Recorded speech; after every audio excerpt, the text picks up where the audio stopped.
السلام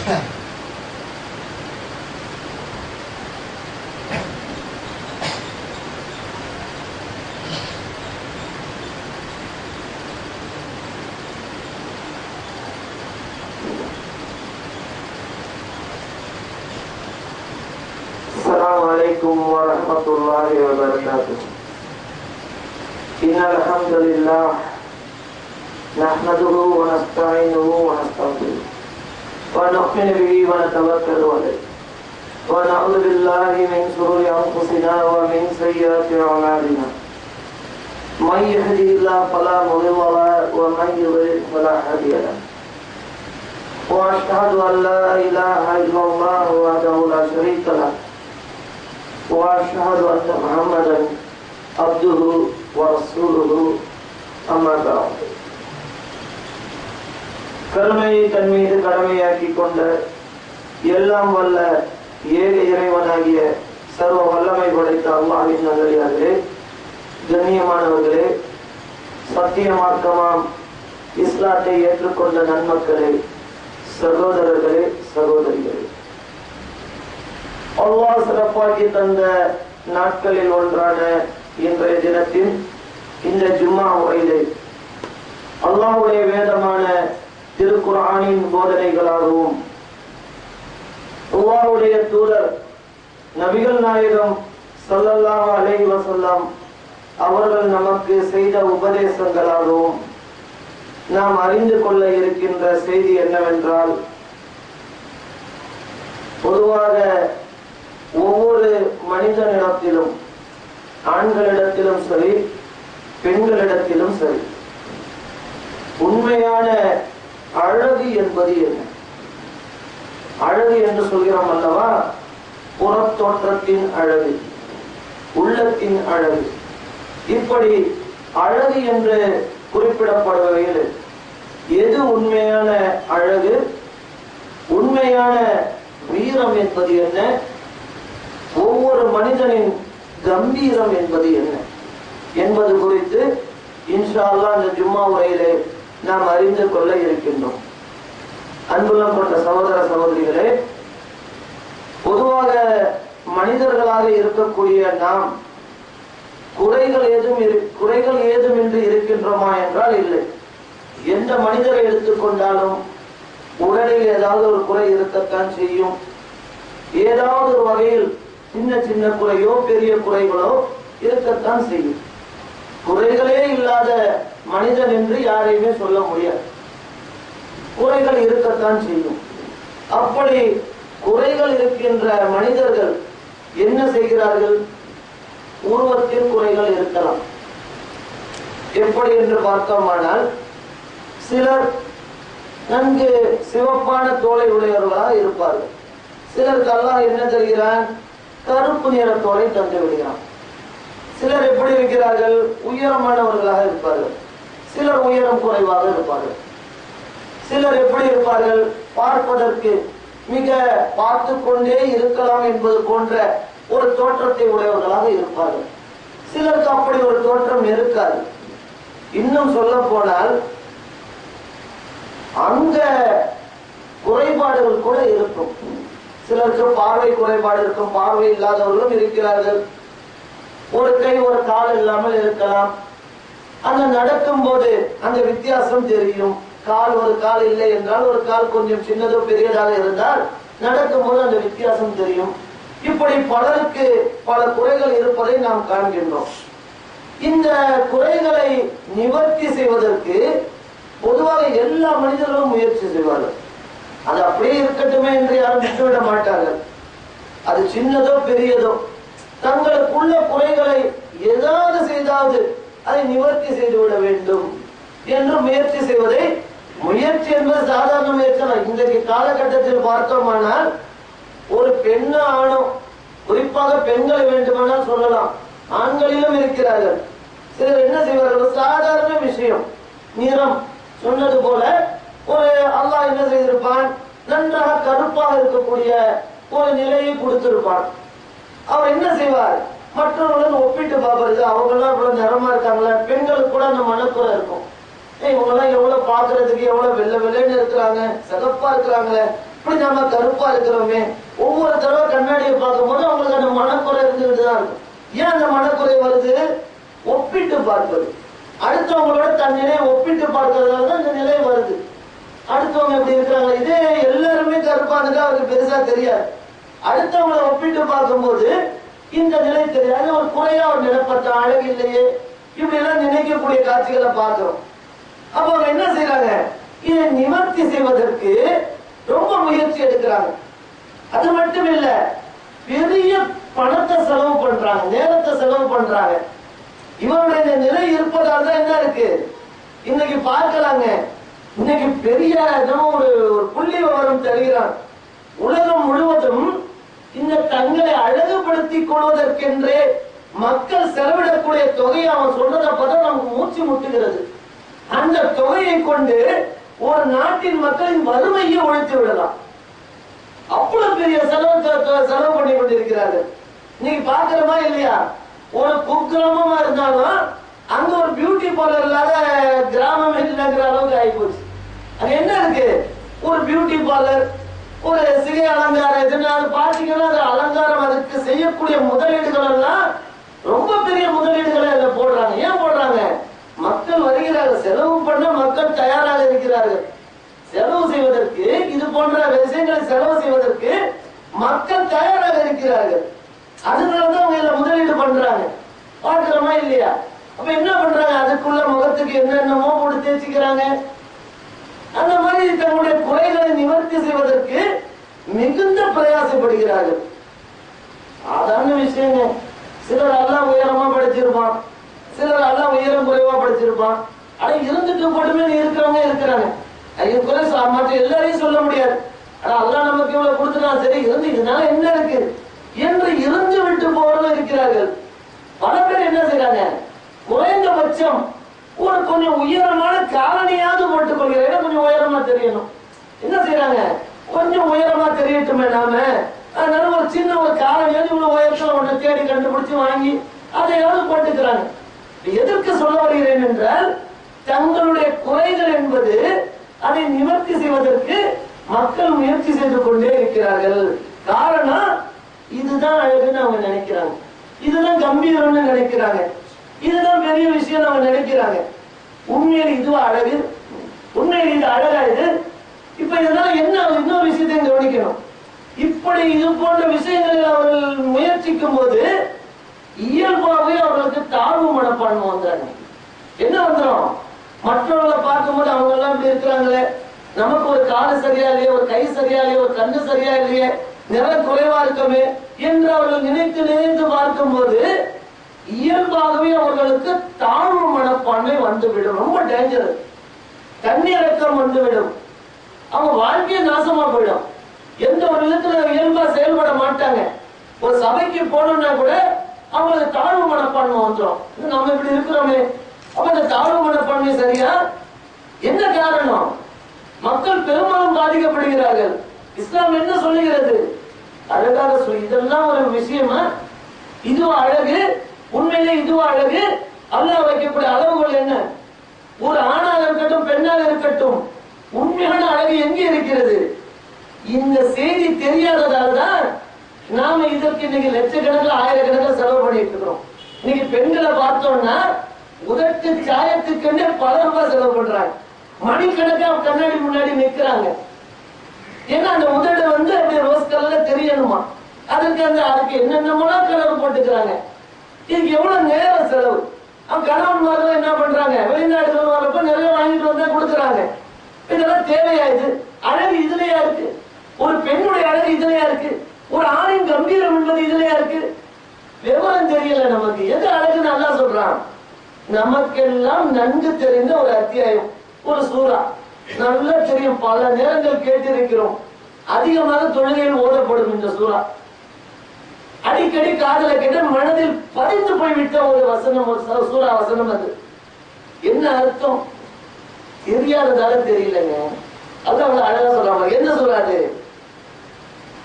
அல்லாஹ் அழகாக சொல்லி காட்டுகிறான், வத்தீனி வஸ்ஸைத்தூன். இந்த அத்தியாயத்தை படிச்சு பாருங்க. அழகா ஒரு 6 வசனம் தான். எவ்வளவு அழகா சொல்லி காட்டான். வத்தீனி வஸ்ஸைத்தூன். ஒரு சத்தியம் விட்டு கூறுகிறான். சில ஒரு 3 விஷயங்களின் மீது இந்த அத்தியாயம் ஆரம்பமாகும் போது நிதர்சனமா பொய்யின்னு எதை நாம சொல்ல முடியாதோ அந்த உண்மையின் மீது அல்லாஹ் சத்தியமிட்டு ஒரு வசனத்தை ஆரம்பித்தால் பின்னாடி உள்ள செய்தி ரொம்ப முக்கியமா இருக்கும். குர்ஆனுடைய பாணியை பார்த்தீர்களானால் அல்லாஹ் சில விஷயங்கள் மீது சத்தியமிட்டு கூறுவான். இதன் மீது சத்தியமாக, அதன் மீது சத்தியமாக என்று குறிப்பிட்டு வசனங்கள் ஆரம்பிக்கும். எதை மீது அல்லாஹ் சத்தியமிடுவான்? எதை நாம் பொய் என்று சொல்ல முடியாதோ, இது பொய் என்று எதை மறுக்க முடியாதோ அதன் மீது அல்லாஹ் சத்தியமிட்டு சொன்னான் என்றால் பின்னாடி சொல்லக்கூடிய செய்தி முக்கியம்னு அர்த்தம். அது போல பாருங்க, வத்தீனி வஸ்ஸைத்தூன், அத்தியின் மீதும் ஜைத்தூன் என்ற அந்த ஒலிவ மரத்தின் மீதும் சத்தியமாக அல்லாஹ் ஆரம்பிக்கிறான். தூர் சினாய் வதூரி சீனின், தூர் சினாய் மலையின் மீது சத்தியமாக, வஹாதல் பலதில் அமீன், அபயமளிக்கும் இந்த ஊர் மக்காவின் மீதும் சத்தியமாக. இந்த 3 மீது சத்தியமிட்டு அல்லாஹ் அடுத்து என்ன சொல்றான்? லக்கத ஹலக்னல் இன்சான ஃபீ அஹ்ஸனி தக்வீம். என்ன அழகா அல்லாஹ் சொல்லி காட்டும். நிச்சயமாக நாம் மனிதர்களை அழகான வடிவத்தில் படைத்திருக்கிறோம். எப்படி அல்லாஹ் சொல்றான்? லக்கத ஹலக்னல் இன்சான அஹ்ஸனி ஃபீ தக்வீம், அஹ்ஸனி தக்வீம், நிச்சயமாக நாம் ஃபீ அஹ்ஸனி தக்வீம், நிச்சயமாக நாம் மனிதனை அழகாகத்தான் படைத்திருக்கிறோம். இது அல்லாஹ் யாரை குறிப்பிட்டு சொல்றான்?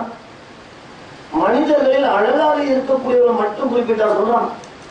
இல்ல ஒரு சாராரை மட்டும் குறிப்பிட்டு சொல்றானா?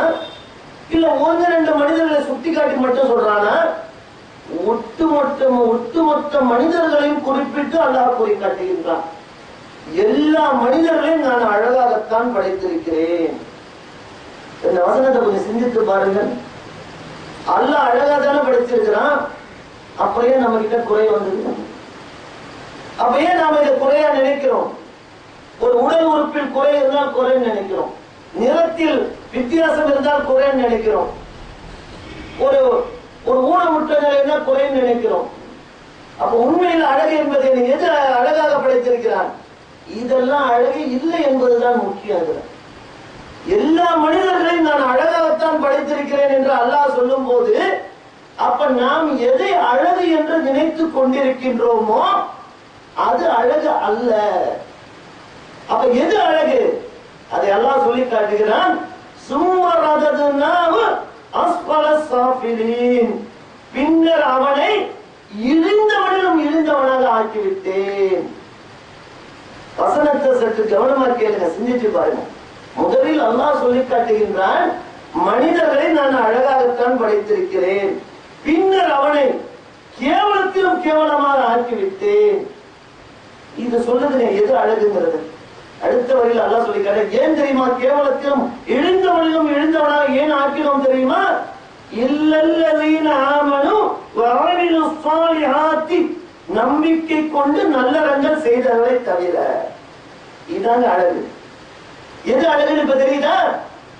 நம்பிக்கை வேணுங்க. இறை நம்பிக்கை எவரிடத்திலே இருக்கிறதோ, நல்ல அமல்கள் எவரிடத்திலே இருக்கிறதோ இவர்தான். அவர் ஆண்களாக இருந்தால் உலக ஆண் அழகன் இவர் தான். அவர்கள் பெண்களாக இருந்தால் உலக அழகி இவங்க தான். யாரு? நம்பிக்கை கொண்டு நல்லறங்கள் செய்பவர்கள். இதான உண்மையான அழகு. இதான் உண்மையான அழகு. ஒருவருடைய மனதில் இறை நம்பிக்கை வேரூன்றி விட்டால் இதை விட ஒரு அழகு வேணுமா? அது எப்படி அழகாக்குது? நம்மள இறைவனை பற்றிய நம்பிக்கை, அல்லாஹ் ஒருவனே இறைவன், அதை ஆழமா மனசுல பதித்து வைத்துக் கொள்ளுங்க. அல்லாஹ்வை தவிர வேறு யாரையும் வணங்க மாட்டேன், நல்ல ஆழமாக மனதில் பதிய வைத்துக் கொள்ளுங்க. இதான இறை நம்பிக்கை. இறை நம்பிக்கை என்றால் என்ன அர்த்தம்? அல்லாஹ்வை தவிர யாரையும் வணங்க மாட்டேன், இறைவன் என்று ஒருவன் இருக்கின்றான், அவனை தவிர வேறு இறைவன் அவனே அல்லாஹ். இந்த நம்பிக்கையை ஆழமாக மனதில் பதிய வைத்துக் கொண்டீர்கள். முதலில் இந்த உள்ளம் அழகாகும். நான் எந்த கடவுளையும் வணங்க மாட்டேன், எவரையும் வணங்க மாட்டேன், அவனால் படைக்கப்பட்ட எதையும் எதற்கும் தலை சாய்க்க மாட்டேன், அல்லாஹ் ஒருவன் தான் என்னுடைய இறைவன். அவன் மீது நான் நம்பிக்கை வைத்திருக்கிறேன். இது ஆழமா கொண்டு வந்தீங்கன்னா மனசில், இது உள்ளத்தை முதல்ல அழகாக்கும். உள்ளத்தின் அழகு எங்க பிரதிபலிக்கும் தெரியுமா? முகத்தில் பிரதிபலிக்கும், கண்டிப்பாக பிரதிபலிக்கும். உள்ளத்துல இதை கொண்டு வாங்க, இந்த இறை நம்பிக்கை. பல கடவுளை வணங்குறவங்கள பாருங்க, அவங்களுக்குள்ள எந்த கடவுளை வணங்குறதுங்கிறதே நிறைய பிரச்சனைகள் இருக்கும். எந்த கடவுளை முதல்ல வணங்குறது, அடுத்து வணங்குறது, யாரை எந்த நேரத்துல?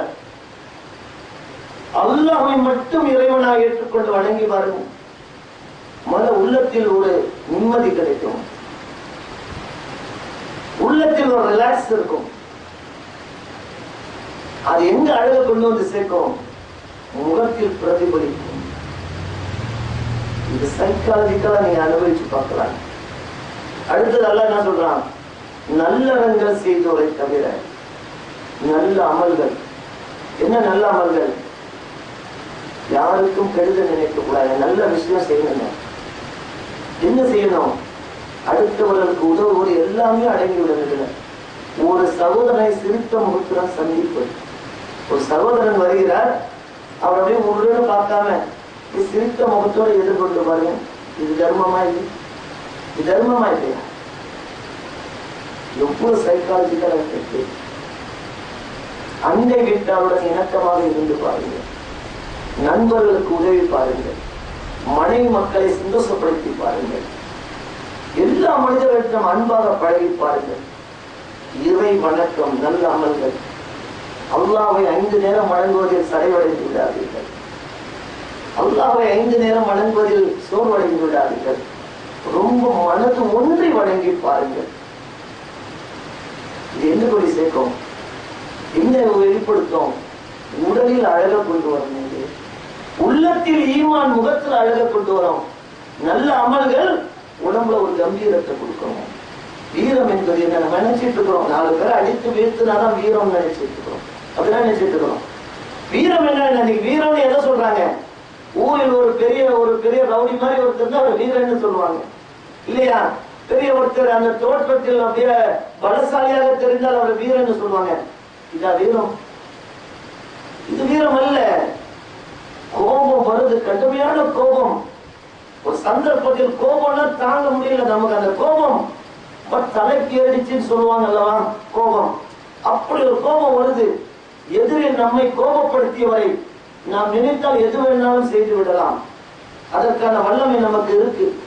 நம்ம எதிரில் யார் நம்மை கோபப்படுத்தினாலோ நாம் நினைத்தால் அவரை எது வேணுமானாலும் செய்து விடலாம். அந்த அளவுக்கு உடல் பலம் இருக்கு. 4 வார்த்தை வசைபாடி கூட விடலாம், அந்த அளவுக்கு இருக்கு கோபம். அவர் மீது நாம் இந்த கோபத்தால் ஆளுமை செலுத்தக்கூடிய நிலை இருக்கு. இந்த நிலையிலும் கோபத்தை அடக்கலாம் பாருங்க. கோபத்தை அப்படியே மென்று விழுந்துரும் பாருங்க. கோபப்படக்கூடாது, கோபம் படக்கூடாது. கோபம் சமயங்களில் தேவை, சில இடங்களில் கோபம் தேவை. அதுதான் தவறா நினைத்துக்கொள்ள, கோபப்பட இடத்துலதான் படணும். இப்படிப்பட்ட நேரங்களில் அப்படி கோபத்தை மென்று விழுந்துங்க முடியாது. ரொம்ப கஷ்டம், ரொம்ப கஷ்டம். இன்னைக்கு பல குற்றவாளிகள் நிலை என்ன, ஏன் எதனால் அந்த குற்றத்தை செய்தார்கள் என்று கேட்டால் கோபத்துல செஞ்சுட்டாங்க தான் சொல்லுவாங்க. கோபத்தை கட்டுப்படுத்த முடியல, செஞ்சுட்டேன், இப்ப வருத்தப்படுகிறேன் என்று சொல்வார்கள். இப்படி கோபம் வரும்போது மனைவின் மீது கோபம் வருகிறது, பிள்ளைகளின் மீது கோபம் வருகிறது, நண்பர்களின் மீது கோபம் வருகிறது, வியாபாரத்தில் கோபம் வருகிறது. கோபம் வரும்போது அப்படியே சாந்தமாகுங்க. இவன் தான் வீரன் என்று ரசூலுல்லாஹி ஸல்லல்லாஹு அலைஹி வஸல்லம் சொல்றாங்க. உண்மையில் கோபம் வரும்போது அதை எங்கே காட்ட முடியும் என்ற நிலை இருந்தாலும் எவன் கோபத்தை அடக்குகிறானோ இவன் தான் உண்மையிலே வீரன். இதாங்க வீரம் இருக்கு. இப்படிப்பட்ட நிலை யாரிடத்திலே இருக்கிறதோ இவர்தான் உண்மையான அழகு உள்ளவர். அழகு என்பது என்ன? ஈமான், இறையச்சம். அதே போல இறையச்சம் வரணும். உங்களில் சிறந்தவர் இறையச்சம் எவரிடத்திலே இருக்கிறதோ அவர்தான் உங்களில் சிறந்த அல்லாஹ் திருமணத்தை சொல்லி காட்டுகிறார். இறையச்சம் வந்தா எப்படி அழகாகும்? நமக்கு தவறுகளில் இருந்து விடுபடுவோம். ஒரு தப்ப செய்ய போறங்க, ஒரு சாதாரண விஷயம் வைத்துக் கொள்ளுங்களேன். இன்றைக்கு சர்வசாதாரணமாக நம் சமுதாயத்து மக்களை அதிகமதியும் சிகரெட் பிடிக்கக்கூடிய நிலை இருக்கிறது. புகை பிடிக்கக்கூடிய நிலை தௌஹீத்வாதிகள் என்று சொல்பவர்கள் கூட புகைப்பிடிக்கிற நிலை இருக்குங்க. இல்லைன்னா சொல்ல முடியாது. தவறுன்னு தெரியுதா இல்லையா? உடலுக்கு கேடா இல்லையா? அரசாங்கமே ஒத்துக்கொள்றானா இல்லையா? அதை எழுதிதானே ஒரு விற்பனையை செய்கிறான். நல்ல புகைப்பிடிப்பது ஹலாலான விஷயமா? மதுவுக்கு பெரிய விஷயத்துக்கு போக வேண்டாங்க. சாதாரண விஷயம் புகைப்பிடிப்பது. வேணாம், மார்க்கம் தடுக்குது. இரையச்சம் இருந்தா பிடிப்போமா? இரையச்சம் இருந்தா பிடிப்போமா?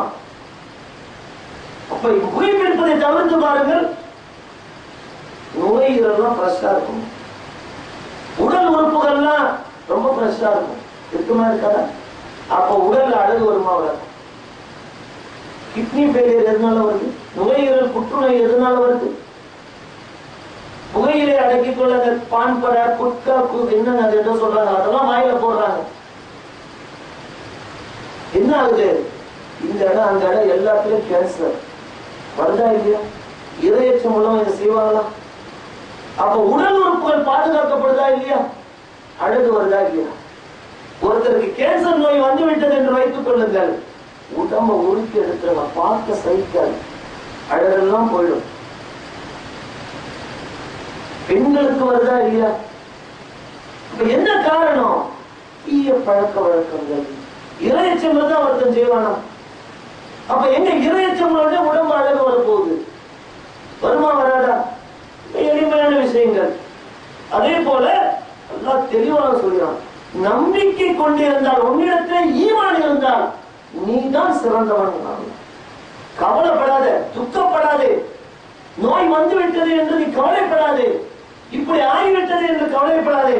வலா தஹினு, தளர்ந்து விடாதே, தைரியத்தை இழந்து விடாதே. வலா தஹ்சனு, கவலைப்படாதே.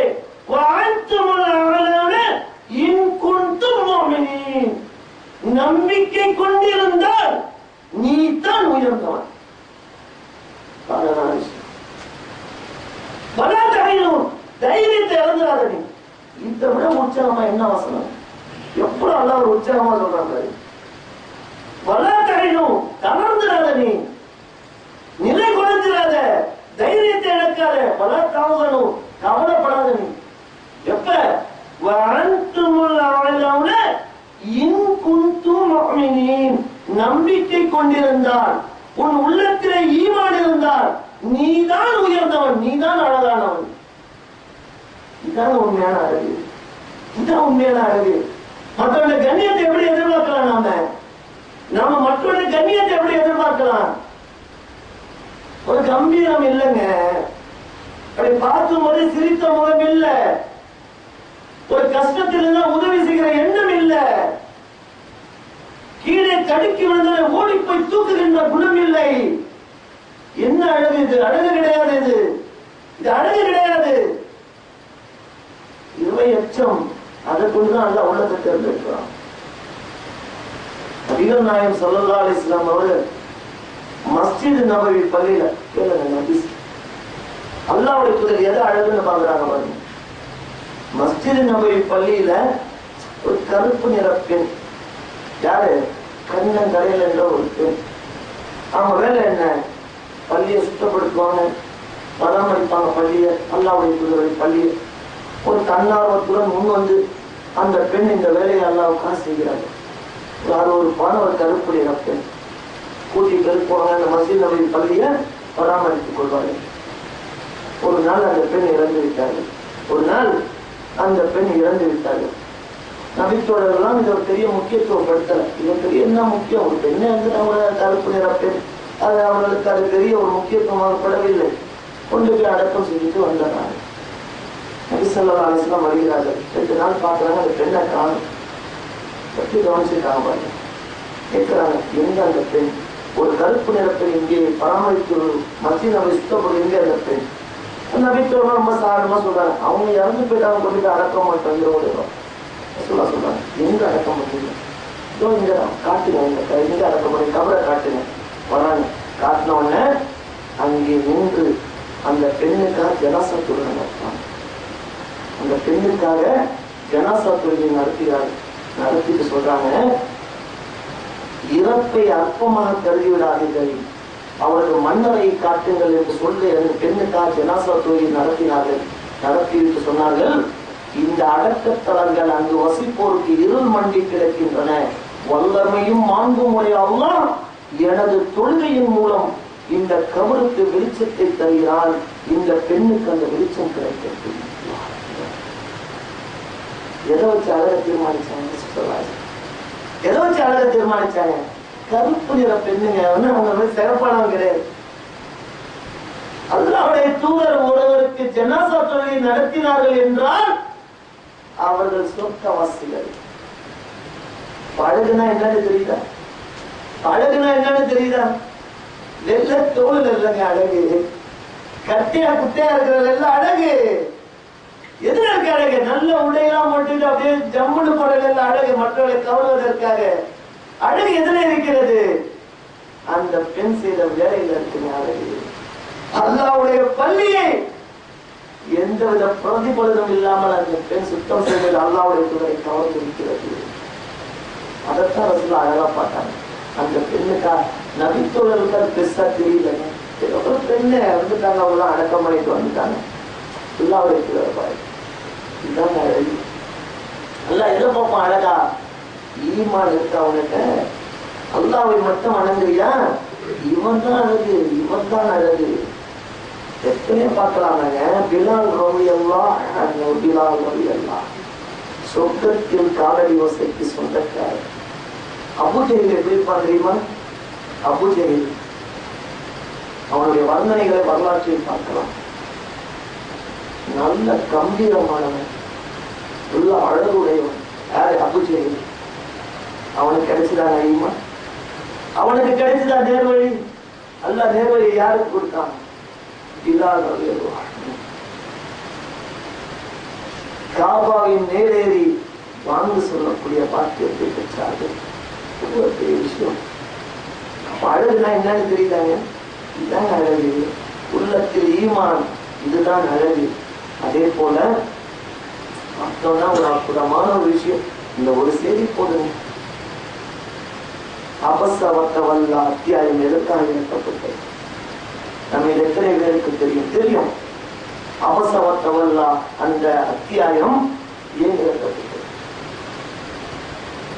நபிகள் நாயகம் ஸல்லல்லாஹு அலைஹி வஸல்லம் அவர்கள் மக்காவின் பெரிய பெரிய பிரமுகர்கள், செல்வந்தர்களை அழைத்து இஸ்லாத்தை சொல்கிறார்கள். சபையில் கூட்டி பெரிய பெரிய செல்வந்தர்கள், பெரிய பெரிய பிரமுகர்கள் எல்லாரையும் அழைத்து சொல்கிறார்கள். அந்த பகுதி வழியாக 2 கண்களும் பார்வையற்ற தாழ்த்தப்பட்ட இனத்தைச் சேர்ந்த அப்துல்லாஹ் இப்னு உம்மி மக்தூம் ரலியல்லாஹு அன்ஹு அவங்க அந்த பகுதி வழியா போறாங்க. ரசூல் ஸல்லல்லாஹு அலைஹி வஸல்லம் அவருடைய குரல் காதில் கேட்கிறது. தன் இருப்பை காட்டிக்கொள்ள அவர்களுக்கு முகமன் சொல்கிறார்கள்.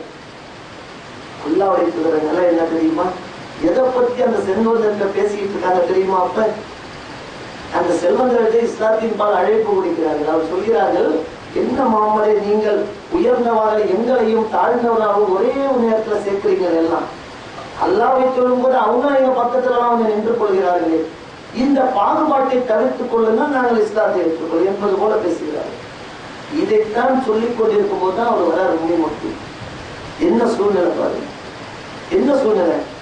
அந்த நேரத்தில் அவரை கண்டு கொள்ளக்கூடாது என்பதால் அல்லாஹ்வுடைய சட்டை புறக்கணித்து விடுகிறார்கள். உண்மை மட்டும் அவர்கள்.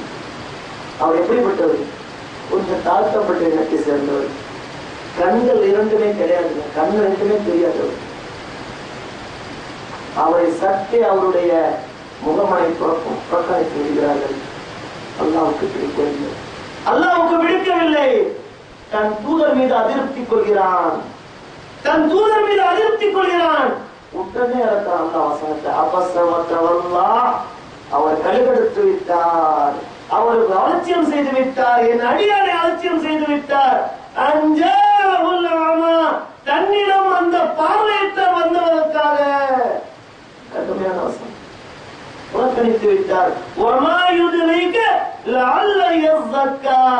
அவர் பரிசுத்தவனாக இருக்கலாம் என்பது இவருக்கு தெரியுமா? எப்படி தெரியும்? எது அழகு, எது சிறந்தவர், யார் சிறந்தவர்? இவர் சிறந்தவராக இருக்கக்கூடும். அந்த அறிவு அவர் அறிவுரை பெறலாம், அந்த அறிவுரை அவருக்கு பயனளிக்கலாம் என்பது தெரியாதா? எவன் செல்வந்தனோ அவனுக்கு நீ செவிமடுக்கிறீர், அவன் பரிசுத்தமாகாவிட்டால், அவன் இஸ்லாத்தை ஏற்றுக்கொள்ளாவிட்டால் எந்த நஷ்டமும் கிடையாது. தெளிவா சொல்லி காட்டான். ஏற்காவிட்டால் உண்மையில் குற்றம் இல்லை. ஆனால் அல்லாஹ்வை பயந்த நிலையில் உள்ளத்தில் ஈமானுடன் என் அடியார் வரும்போது அவரை புறக்கணித்து விட்டீரே, அல்லாஹ் தன் அதிருப்தியை பதிவு செய்கிறான். தனி அல்லாஹ்வை புரிந்து கொள்கிறார்கள். எது அழகு பார்த்தீங்கன்னா, எது அழகு? எவரிடத்திலே ஈமான் இருக்கிறதோ இத்தனை வருடம் இனி கியாமத் நாள் வரையில் இந்த அத்தியாயம் வசனங்களும் இருக்கும் வரை அப்துல்லா இப்னு உம்மி மக்தூம் அவர்கள் நம் கண்களுக்கு அழகானவராக தெரிவார். அவதிகள் தெரிய மாட்டான், வேறு எவனும் தெரிய மாட்டான். யார் நம் கண்ணுக்கு அழகு? பிலால் ரலியல்லாஹு அழகு, உம்மி மக்தூம் அழகு, அம்மார் ரலியல்லாஹு அழகு. இதான் அழகு. வெள்ள தோலிலேயே கட்டையா குட்டையா இருக்கிறதுலே கிடையாது. இதான் அழகு. கம்பீரம் என்பது என்ன? எது கம்பீரம்? எதுங்க கம்பீரம்? நம்ம நினைக்கிறோம் இன்னைக்கு பார்த்தால் உடல் அதை கம்பீரமா வைத்துக் கொள்வதற்காக நமது இளைஞர்கள் எல்லாம் உடற்பயிற்சி நிலையத்தில் படையெடுத்துக் கொண்டிருக்கிறார்கள். காலையில சுபுக்கெல்லாம் வராங்களே இல்லையோ, எக்ஸசைஸ் பண்ண போறாங்க. என்ன கொடுத்து? பல ஆயிரத்தை கொடு. ஏன்னா அப்படி கம்பீரமா இருக்கணுமா? என்னென்னமோ சொல்றாங்க, 6 பேக் 8 பேக் இதெல்லாம் வேணுமா அவங்களுக்கு? எது கம்பீரம்? இதா கம்பீரம்? இது வல்ல கம்பீரம். எது தெரியுமா கம்பீரம்? எது கம்பீரம்? எங்கே சத்தியத்தை எடுத்து உரைக்கிறீர்களோ, அட்டி உழுவுன்னு தெரிஞ்சாலும் அங்க போய் அத்தை எடுத்து சொல்லுங்க. அதாங்க கம்பீரம். இந்த கம்பீரம் இருக்கா நம்ம கிட்ட? இந்த கம்பீரம் இருக்க? கம்பீரம் என்ன? அசத்தியத்தின் சபைகளில் சத்தியத்தை எடுத்து சொல்லி பாருங்க. இந்த கம்பீரம் எவ்வளத்துல இருக்கு நம்ம கிட்ட? யார்கிட்ட இருக்கு இந்த கம்பீரம்? இதுதான் உண்மையான கம்பீரம். எங்கே தீமைகள் நன்மை ஏவி எங்கு நாம் தீமையை தடுக்கிறோமோ அவரிடத்துல இருக்கிறது கம்பீரம். அல்ல அந்த கம்பீரத்தை தான் பார்ப்போம். ஹிஜ்ரத் பண்ணி போனாங்கல்ல, ஜாஃபர் பின் அபி தாலிப் ரலியல்லாஹு அன்ஹு, இளைஞர், அபிசீனியாவை ஹிஜ்ரத் பண்ணி போறாங்க. போனாங்களா இல்லையா? அபிசீனியாவில் ஆட்சி செய்து கொண்டிருக்கிறார் நஜ்ஜாசி மன்னர். அங்கே அவர்கள் தங்குவதற்கு பிரச்சனை வருகிறது. மக்காவிலிருந்து சென்றவர்கள் அவர்களுக்கு அங்கே தங்க விடாமல் பிரச்சனை பண்ணுகிறார்கள். நஜ்ஜாசி மன்னரிடத்தை போய் முறையிடுகிறார்கள். உங்கள் ஊருக்கு சில இளைஞர்களும் இளைஞர்களும் வந்திருக்கிறார்கள், இளம் பெண்களும். அவர்கள் தங்கள் ஊரில் உள்ள உற்றார் உறவினர்கள் தாய் தந்தையை பகைத்துக் கொண்டு இங்கே வந்திருக்கிறார்கள் அறிவுரைத்தனமாக. அவர்களை எங்களுடன் அனுப்பிவீர்கள் கேட்கிறார்கள். நஜ்ஜாசி மன்னர் என்ன செய்கிறார்கள்? அவங்களை அழைச்சிட்டு வாங்க, நான் கேட்கிறேன். முதல் நாள் செல்கிறார்கள். இதை விவரமா சொல்கிறார்கள், விட்டு விடுகிறார். அடுத்த நாள் மிக இக்கட்டான சூழ்நிலை. மக்காவிலிருந்து போல சொல்கிறார்கள், நீங்கள் வணங்கக்கூடிய ஈசாவை பற்றியும் மரியமை பற்றியும் அவர்கள் என்ன சொல்கிறார்கள் என்று கேளுங்கள். ஈசாவை நீங்கள் கடவுள் என்று, இறைவனின் மகன் என்று வணங்கிக் கொண்டிருக்கிறீர்கள். ஆனால் அவர்கள் அப்படி சொல்லவில்லை. மரியம் அவர்களை பற்றி அவர்கள் அப்படி சொல்லவில்லை. முதலில் அவர்கள் கேட்டு எல்லா சிக்கலில் மாட்டிவிட நினைக்கிறார்கள். நஜ்ஜாசி மன்னர் அழைக்கிறார். என்ன சொல்லுங்க, வந்து சொல்லுங்க, எப்படிப்பட்ட சபை? இவர்கள் அனாதரவாக அந்த நாட்டில் அடைக்கலம் புகுந்திருக்கிறார்கள். அந்த நாட்டின் மன்னர் நஜ்ஜாசி மன்னர். பிரதானிகள் அவையில் உட்கார்ந்து இருக்கிறார்கள். அழைச்சி கேட்க போறார். என்ன கேட்க போறாரு? ஈசாவை பற்றி ஒரு நிலைப்பாடு என்ன, மரியமை பற்றி ஒரு நிலைப்பாடு என்ன? அங்க போய் எப்படி சொல்லணும்? இந்த சபையில போய் சத்தியத்தை சத்தியம்னு சொல்லணுங்க. தலைக்கு மேல கத்தி மாதிரி ஒரு சூழ்நிலை. இந்த சபையில் ஜாஃபர் பின் அபி தாலிப் ரலியல்லாஹு அன்ஹு அவர்கள் எப்படி கம்பீரமா போய் நின்று சொன்னாங்க. எவ்வளவு கம்பீரமா சத்தியத்தை எடுத்து சொன்னார்கள். எந்த அந்த கம்பீரம் தாங்க கம்பீரம். அழகாக எடுத்து சொன்னார்கள். நஜ்ஜாசி மன்னர் கேட்கிறார், ஏன், என்ன காரணம், என்ன நினைக்கிறீர்கள் சொல்லுங்கள். முதலில் ஒரு உரை நிகழ்த்துகிறார்கள். நாங்கள் மன்னரே நாங்க எப்படி இருந்தோம்னு உங்களுக்கு தெரியுமா? என்ன மாதிரி மக்களாக நாங்கள் இருந்தோம் என்று உங்களுக்கு தெரியுமா? அறியாமையில் மூழ்கிய மக்களாக சிலைகளை வணங்கி பலியிடப்படாத சிலைகளுக்கு நேர்த்தி செய்து அதன் மாமிசங்களை உண்டு வந்தோம். குலம் கோத்திரங்களை சண்டை போட்டு வந்தோம். வீணாக ரத்தங்களை சிந்தி இருந்தோம். எங்கள் நிலை அறியாமை நிலையாக இருந்தது. எங்களிடத்திலே ஒரு தூதர் வந்தார். அவருடைய வம்சாவளி அறிவோம், அவருடைய நேர்மையை அறிவோம். இறைவன் அல்லாஹ் ஒருவனே என்று கூறி எங்களை அழைத்தார். சிலை வணக்கம் என்னும் அறியாமை வணக்கத்தை வித்தொழிக்க கட்டளையிட்டார். உண்மையை பேசவும் வாக்குறுதிகளை காப்பாற்றவும் உற்றார் உறவினரிடம் உறவுகள் பெறவும் வலியுறுத்தினார். மனிதர்களின் உரிமைகளை மதிக்க கற்றுத்தந்தார். அவர் அனுமதித்ததை ஏற்றுக்கொண்டோம். அவர் விளக்கியதை விட்டு விலகினோம். இதாங்க கம்பீரம். சபையில இருந்து சொல்றாங்க, ஒரு மன்னர் முன்னாடி கடைசியா கேட்கிறார், அவர் ஈசாவை பற்றிய உங்க நிலைப்பாடு என்ன? மரியமை பற்றிய நிலைப்பாடு நல்வாக சூரத்துல் மரியம். அப்போதுதான் அந்த வசனம் இறக்கப்பட்ட காலகட்டத்தில் இங்கிருந்து சென்றார்கள். சரியான வசனம். சபையில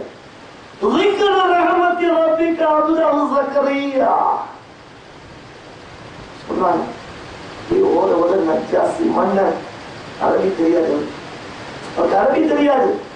வார்த்தையின் ஓசையின் அந்த நுணுக்கத்தை கேட்டு அப்படியே தாடினாலே அழுவ. இதாங்க கம்பீரம். ஜாபிர் பின் அபி தாலிப் காட்டியதாங்க கம்பீரம். அந்த சபையில நின்னாங்க பாருங்க, தலைக்கு மேல கட்டி அழகாக எடுத்து வைத்தாங்க.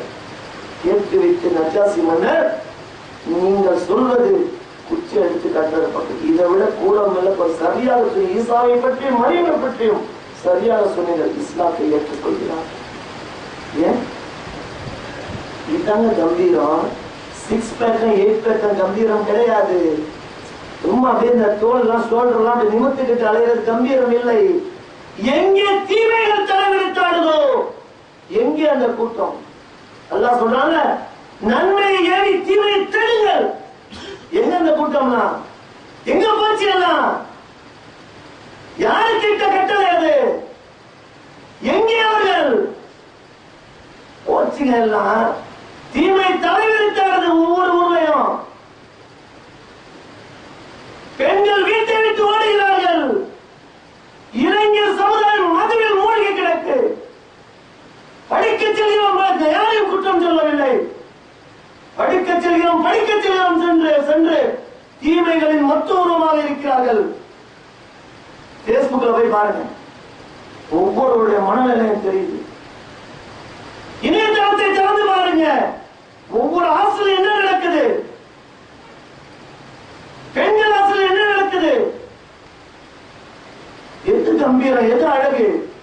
மதுவில் மூழ்கி கிடந்த உடல் உறுப்புகளை உருக்குலைத்துக் கொள்வது அழகு. இவ்வளத்துல ஈமான் இல்லையா? இறையச்சம் இல்லையா?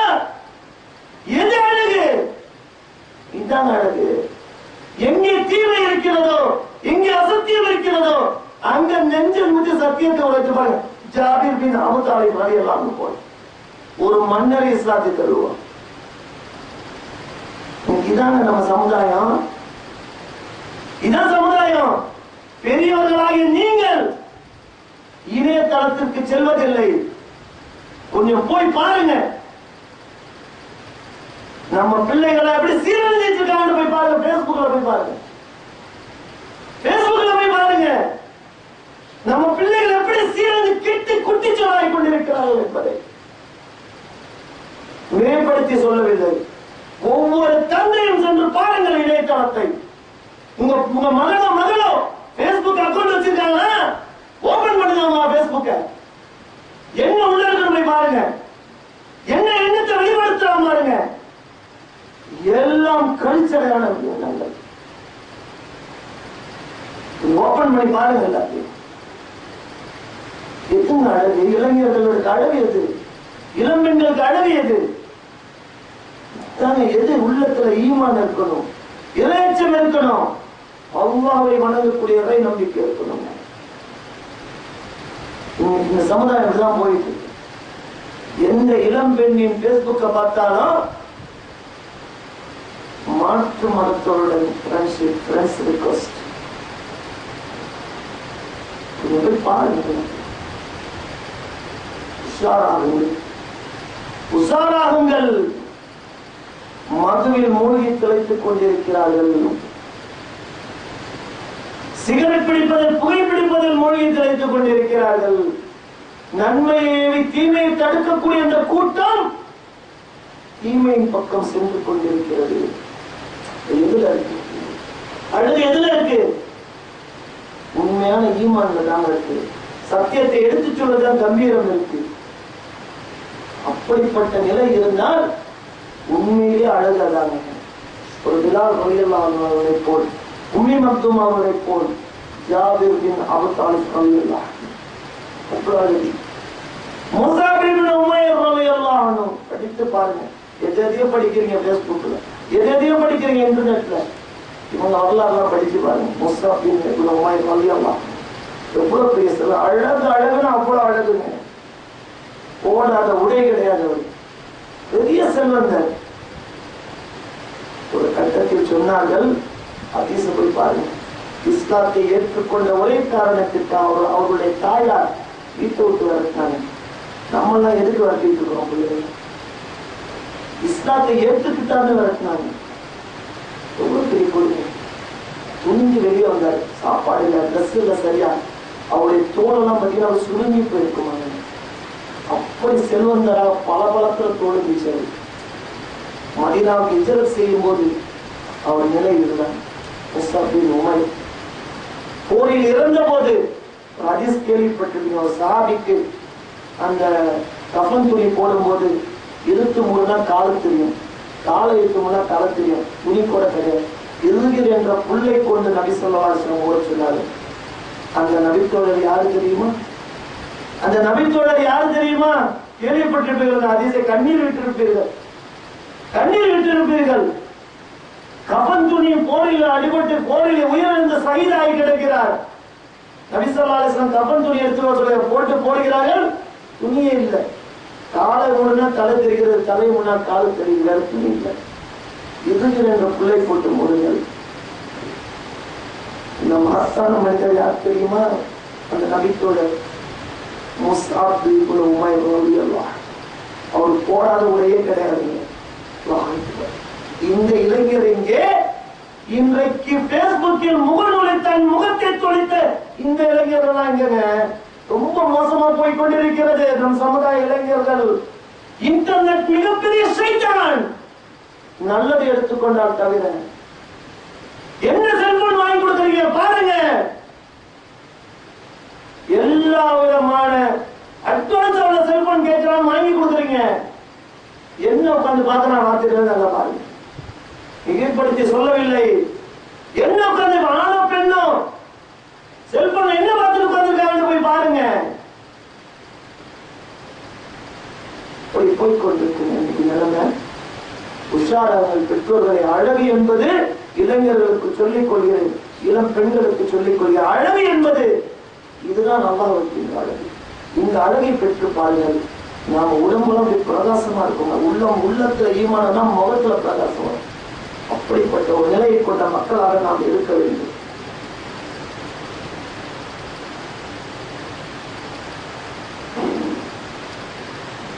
அல்ஹம்துலில்லாஹ் வஸ்ஸலாத்து வஸ்ஸலாமு அலா ரசூலினா முஹம்மதின் வ அலா ஆலிஹி வ ஸஹ்பிஹி அம்மா பஅத். அன்புடன் கொண்ட சகோதர சகோதரிகளே, பொதுவாக எதற்காக இந்த உரை நிகழ்த்தப்பட்டது என்றால், பொதுவாக இளைஞர்கள் என்ன நினைக்கிறாங்க? அழகுன்னா எது நினைக்கிறாங்க? நம்மளுடைய முகம் அழகா இருக்கணும், அதை வச்சுதான் சொல்ல. இளம் பெண்களும் அப்படிதான் நினைக்கிறாங்க. உண்மையில் அழகு என்பது அது அல்ல என்பதை புரிந்து கொள்ள வேண்டும். இந்த நிலையில தான் இன்றைக்கு மிகப்பெரிய வழிகேட்டை நோக்கி சென்று கொண்டிருக்கிறார்கள். உண்மையில் இளைஞர்களும் இளம் பெண்களும் புரிந்து கொள்ள, அழகு என்பது அல்லாஹ் தன்னுடைய திருமலை நாம் அழகாகத்தான் படைத்தோம் இவர்களை. ஆனால் இடிந்தவனை மீதான ஆக்கிவிட்ட காரணம் நம்பிக்கை இல்லை, ஈமான் இல்லை, இறையச்சம் இல்லை அவனுடைய உள்ளத்திலே. எவனுடைய உள்ளத்தில் ஈமானும் இறையச்சமும் தக்குவாவும் இல்லை என்றால் அவன் தான் இடிந்தவன், கேவலப்பட்டவன். அவன் முகம் எவ்வளவு அழகா இருக்கட்டும், அவன் பெரிய எவ்வளவு பெரிய பியூட்டி பார்லர் போய் தன் முடிய அலங்காரமா வைத்துக் கொள்ளட்டும், உள்ளத்துல ஈமானம் இல்ல, இறை நம்பிக்கை இல்ல, ஒரு தொழுகை இல்ல, ஒரு சரியான அமல்கள் இல்ல, நல்லறங்கள் இல்ல, இவன் என்ன அழகன்? இவன் என்ன கம்பீரமானவன்? இவன் நாளைக்கு மதுவிலும் இது போன்ற விஷயங்களில் மூழ்கி போய் இந்த பான் பராக் இது போன்ற விஷயங்கள் ரொம்ப சர்வசாதாரணமா இருக்காங்க. காலேஜ் ஹாஸ்டல்ல எல்லாத்தையும் முடித்து விட்டு தன் பிள்ளை உடம்பெல்லாம் நாசமா போய் வந்து நின்னவனதான் அந்த பெற்றோர்களுக்கு தெரியும். அப்பதான் தெரியும் அந்த பெற்றோர்களுக்கு. இளைஞர்கள் உணர வேண்டும் எப்படிப்பட்ட மார்க்கத்தை கை கொண்டிருக்கணும், எப்படிப்பட்ட மார்க்கம். இளைஞர்களாலும் பெண்களாலும் வென்றெடுக்கப்பட்ட மார்க்கம் இது. ரசூலுல்லாஹி ஸல்லல்லாஹு அலைஹி வஸல்லம் அவர்கள் இந்த மார்க்கத்தை முதல்ல கொண்டு வந்த போது ஈர்க்கப்பட்டவர்கள் யார்? உயிரை கொடுத்தவர்கள் யார்? இளைஞர்களும் இளம் பெண்களும் தான். வரலாற்றை புரட்டி பாருங்கள். அந்த இளைஞர்கள் எங்க இன்னைக்கு? அந்த இளைஞர்கள் எங்க இன்னைக்கு? பேஸ்புக்ல மார்க்கத்தை பரப்பணுமா நீங்க? இல்ல யாராவது ஒரு பெண்ணை பார்த்தா ஃப்ரெண்ட்ஸ் ரிக்வெஸ்ட் கொடுத்துருக்காங்க. சிந்திக்கணுங்க. ரசூலுல்லாஹி ஸல்லல்லாஹு அலைஹி வஸல்லம் அவர்கள் அழகாக தன்னுடைய இறுதி அஜில என்ன சொன்னாங்க அதை நாம தெரிந்து கொண்டாலே எவ்வளவு பெரிய விஷயம். மக்களை அறிந்து கொள்ளுங்கள், உங்கள் இறைவன் ஒருவனே, உங்கள் தந்தையும் ஒருவரே. இறை அச்சத்தை தவிர வேற எந்த வகையிலும் ஒரு அரபியருக்கு அரபி அல்லாதவரை விட, ஒரு அரபி அல்லாதவருக்கு அரபியை விட, ஒரு வெள்ளையருக்கு கருப்பரை விட, ஒரு கருப்பருக்கு வெள்ளையரை விட எந்த விதத்திலும் எந்த சிறப்பும் இல்லை. காலையில கொடுத்தவங்க சொன்னாங்க, எதுக்கு ஓடுற பியூட்டி பார்லர் இருக்கீங்க? எதுக்கு உங்க பெற்றோரின் கருத்தை பாசப்படி வீண் விரயம் பண்ற? சர்வ சாதாரணங்க. 1.5 லட்சம் ரூபாய்க்கு பைக் வாங்கி கொடுக்குறீங்க. 1.5 லட்சம் ரூபாய்க்கு சிந்திக்க வேணாமாங்க? சர்வ சாதாரணமாக இந்த காசு நாளைக்கு அல்லாட்ட போய் பதில் சொல்லுமா இல்லையா? ஈட்டிய பொருளாதாரத்திற்கு கணக்கு காட்டாமல் மறுமையில் மாஷர் மைதானத்தில் கால் ஒரு அடி நகராது. ஞாபகத்தில் வைத்துக் கொள்ளுங்கள், ஒரு அடி நகராது கால். நாளைக்கு கேட்பாங்க, எதுக்கு பைக் வாங்கி கேட்கிறாங்க? பெண்களை கவர, சக நண்பர்களில் பெருமை அடிக்க. இதை தவிர என்ன? பொருளாதாரத்தை எல்லாம் அவங்க கொடுத்தாங்க. வீண் விரயம் பண்ணவா? எங்க ஊர்ல சர்வசாதாரணங்க 1.5 லட்சம் ரூபாய்க்கு ஒவ்வொரு பிள்ளைகளுக்கும் பைக் இருக்கு. எவ்வளவு பெரிய ஆபத்து. 1.5 லட்சம் ரூபாய்க்கு வண்டி வாங்கி கொடுத்தார்கள். 3 நாள் வண்டிக்கு நம்பர் கூட வாங்க, வண்டிக்கு இன்னும் நம்பர் கூட எழுதல, அதுல ஒட்டப்பட்ட ஸ்டிக்கர்லாம் கூட கிடைக்கல. லாரியில் அடிபட்ட ஆக்சிடென்ட், உள்ள போயிட்டாங்க. யாருடைய தவறு? யாருடைய தவறு இது? அழகு எதுல இருக்கு? சொன்னாங்கல்ல, இதுலதான் அழகு இல்லைங்க. கம்பீரம் என்பது வண்டியில போறதுல இல்ல. 1.5 லட்சம் ரூபாய் வண்டியில போறதுல கம்பீரம் இல்லை. சத்தியத்தை எடுத்து சொல்லுங்கள் இளைஞர்களே. நன்மையை தீமையை தடுங்கள் இளைஞர்களே. என் அருமை சகோதர இளம் பெண்களே, உங்களிடத்துல எது அழகு? அல்லாஹ் சொன்னாங்க, எல்லா அழகா சொன்னாங்கல்ல, மணப்பெண் எப்படி தேர்ந்தெடுக்கணும்? இறையச்சம் உள்ள பெண்ணை தேர்ந்தெடுத்து நீ வெற்றி அடைந்து கொள். ஏதாவது உங்களை வச்சாங்க? அழக வச்சாங்களா? பணத்தை வச்சாங்களா? எதாவது உங்களை வச்சாங்க? இறையச்சம் உள்ள பெண்ணை நீ தேர்ந்தெடுத்து வெற்றி பெற்றுக்கொள். அதுலதான் அழகு இருக்கு. புரிந்து கொள்ள வேண்டும்.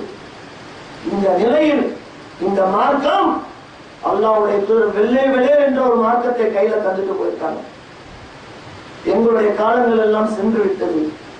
ஒரு மனிதர்களின் சராசரி வயது இஸ்லாத்தை பொறுத்தவரையில் ஒரு அந்த சமுதாயத்துக்கு அனுப்பப்பட்ட நபியின் வயது தான் 63 வயசு தான் நமக்கு சராசரி. இன்னைக்கு 50-55 கடந்து நிக்கிறோம், 60 கடந்து நிக்கிறோம். என்னைக்கு மூத்து வர சொல்ல முடியாது. இந்த மார்க்கம் யார் கையில இருக்கு? யாருடைய கையில இருக்கு? இளைஞர்களாகிய இளம் பெண்களாகிய உங்கள் கையில இருக்கு இந்த மார்க்கம். உங்க கையில இருக்கு இந்த மார்க்கம். கொண்டு செல்லுங்க அந்த மார்க்கத்தை. மதுவிலும் இன்டர்நெட் என்ற சைத்தானிலும் மூழ்கி விடாதீர்கள். இந்த மார்க்கத்தை வெள்ளை வெள்ளை என்ற மார்க்கத்தை அடுத்த தலைமுறைக்கு கொண்டு போய் சேருங்கள். அப்படி சேர்த்தால் நன்மை ஏறி தீமையை தடுத்த ஒரு மிகப்பெரிய சமுதாயமாக நாம் இருப்போம். மறுமையில் மகத்தான பாக்கியங்கள். அப்படிப்பட்ட நல்ல மனிதர்களாக அல்லாஹ் நம் இளைஞர்களை இளம்பெண்களை ஆக்கி வைக்க வேண்டும் என்று பிரார்த்தித்தோம். நான் உரையை நிறைவு செய்கிறேன். வாஹ்தாவானா அல்ஹம்துலில்லாஹி ரப்பில் ஆலமீன். அஸ்ஸலாமு அலைக்கும் வரஹ்மத்துல்லாஹி.